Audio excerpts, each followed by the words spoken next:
Okay. So the last topic for today is impulse. Have you heard this word impulse? Yes, sir. What is impulse? The product of force and two times, sir. Okay, that's all. Sir, impulse gives like how long a force acts, Yeah, like for how much yeah, time. yeah, correct. So it is basically when I say if you try to apply a force on a particular object, how much time you're applying. So if I say your F is equal to dp by dt, No. yes or no? So if I cross multiply, F dot dt is equal to dp or not? Yes, F dot dt is equal to dp. So if I integrate, I will get what? F dot t is equal to p. Am I correct? Yes, yes, correct.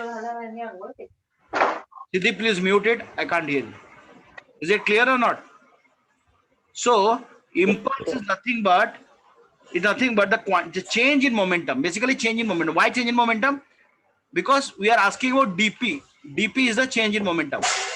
dp is equal to F dot dt. So the change in momentum is nothing but the impulse.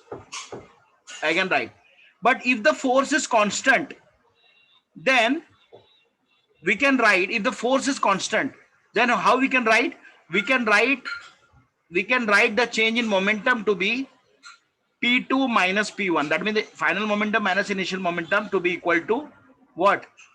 F dot T. Because the force is not changing. The force is not changing. But if you have a variable force, then we have to write J to be Mohit ji मैं आपको call करता हूँ, थोड़ा मैं call पे हूँ, मैं call करता हूँ,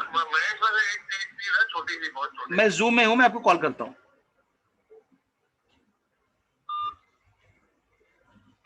If your force is not constant, then you write as what? Your J will be the change in momentum to be integration of dt. This formula is for force is variable, and this formula which you are talking about, Pritam, I or J, whatever it's called, when force is constant. Is it clear? Okay. Okay. So now, what is the necessity of defining impulse? Why do we require? Why do we require? Any idea why? Many a times, it is not possible for us to find the many times we can calculate the corresponding moment divided by multiplying. We can calculate. We cannot find the change. We cannot find. So wait 1 minute. Your J will be equal to F dot T. Okay. So if you want to find out the change in momentum, it is very difficult to find which method, by calculating your mv2 minus mv1, mv2 into mv1. Why? Because your velocity can change so fast, it is so instantaneous. But if you know the time and you know the force applied, you can easily find the change momentum. So it is possible that we can find out the still change in momentum by using the impulse. That is why impulse comes into picture. Clear? Yes. Yes, sir. Okay.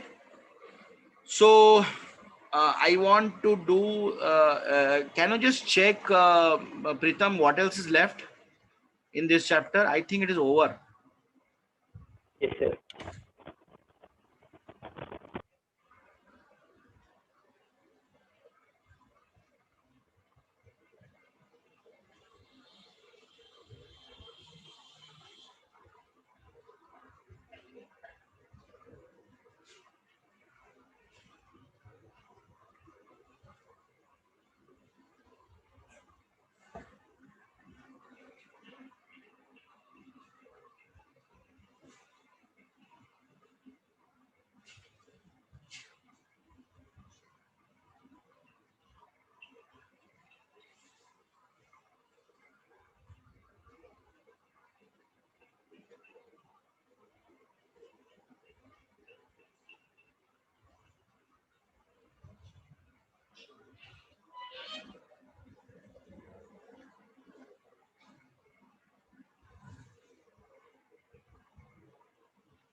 Anything else is left?